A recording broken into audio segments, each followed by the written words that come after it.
What's going on YouTube? Burlington Northern HO fan here, and today we've got another train haul video. If you guys saw my previous video, I went to the train museum, and I also went to the hobby shop, and I got some very cool locomotives. Everything here is pretty neat. There's nothing really that's not cool. So we'll start with the least exciting out of everything that I got. So we'll start with this HO scale Kato GP35. Cost me $65. I thought that was a pretty decent price for a Kato locomotive, but it's a GP35 Chicago Northwestern number 824. We open this guy up. We take this piece out of there. We just kind of pop him out of there. Pretty decently detailed for a Kato locomotive. It's a nice GP35. Does this actually come down? No, it's part of the railing. Some of these details will actually have this walkway actually be able to come down, but this one, it's part of the railing, so no, that's not the case. It's got a nice plow on the front, but also no dynamic brake, which was a thing the Chicago Northwestern did for some reason. They had a thing for not wanting to have dynamic brakes on their locomotives. I'm not sure why, but that's the way they ordered their locomotives. So now we're going to move on to our next thing. So put that to the side real quick. It's also got the instruction booklet in there still, so which is pretty neat. So we go and grab that. We do that. We'll put that over there. We'll move on to our next locomotive. We've got a Bud car, a Proto 1000 Bud RDC locomotive.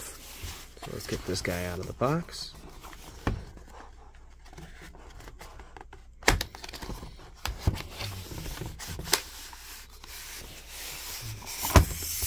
Okay.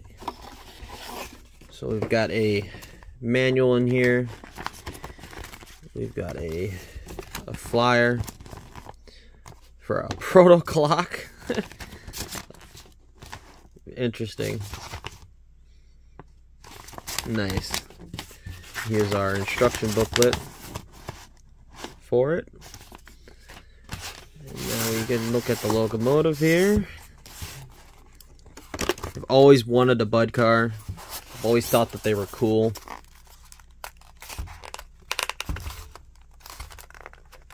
Proto really packaged these very tightly in that foam, which is kind of ridiculous, but here's our Northern Pacific RDC.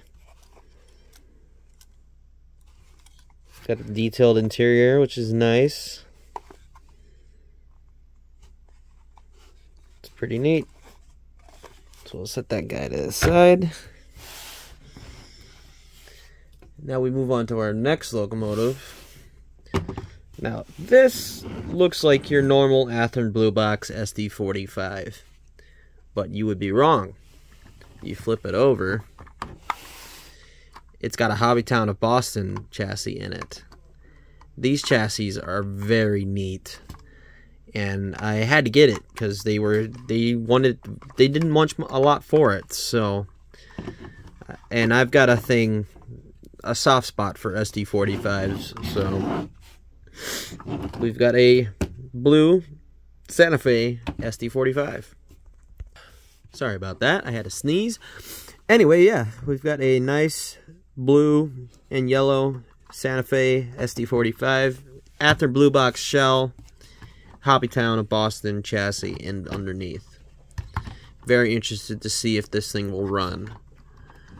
So we'll get that and put that to the side. And now we've got probably the most exciting thing that I got, and it was on a very good deal. So we have a blue box here, pretty decently huge size blue box. So if we open it up, in here we have a DD40. Now this is not a dual motor DD40, it's just a single motor. But I got this thing for $10.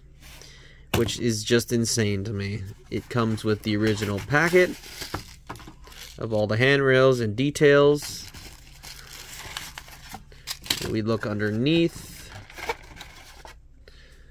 We look underneath the cardboard there. We have the original manual and the rails that are taped to the bottom of the box, which is just crazy. We've also got a rail sitting over here. But this looks like it was a kit that was just never put together. And it'd be very cool to get this running around. I'm interested to see if this even will be able to run around my layout, but we'll have to find out. So let's go take these locomotives over to the layout and see how they run around. Alright, here we go. We're going to start with the Kato GP35. All these locomotives should be DC powder, so let's get it running. It's about half throttle.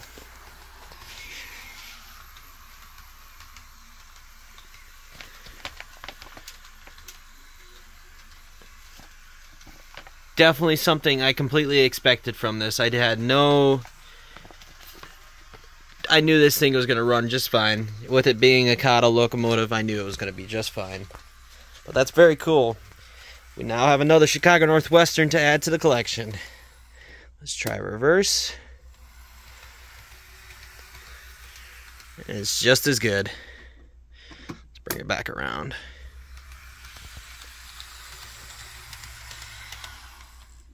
Alright, the next thing we've got on the layout is the RDC. We're going to go in the opposite direction first.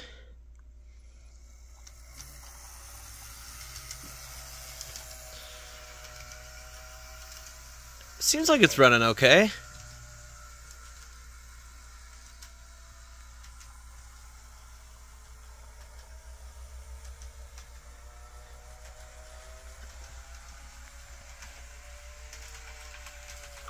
Oh, it's going into the siding.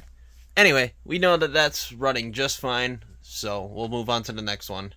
Alright, here we have the Hobbytown of Boston SD45. Very curious about this one. Let's run it this direction. Sounds like it might need some oil.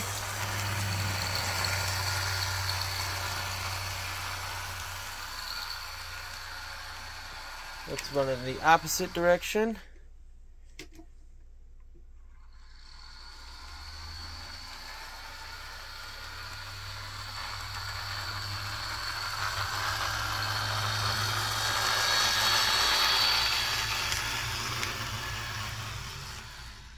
I think we might have gotten lucky with a lot of these locomotives. Let's try the DD40, the last one. Alright, we've got the DD40 on the layout. Let's see if it runs around the layout.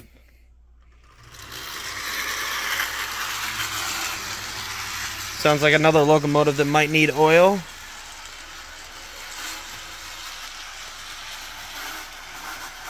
Definitely needs oil. It seems like it's running around the radiuses just fine, though.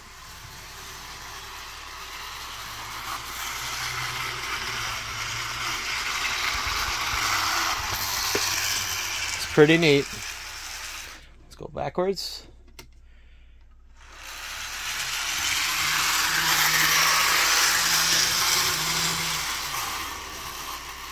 Yeah, definitely needs a little bit of help. But it is a runner, which is pretty neat. So 4 for 4. We got lucky. So definitely you're going to be seeing these locomotives in future videos. But with that, I'm going to leave this video here, guys. I hope you enjoyed it, and I will see you guys in the next one. Take care. Peace.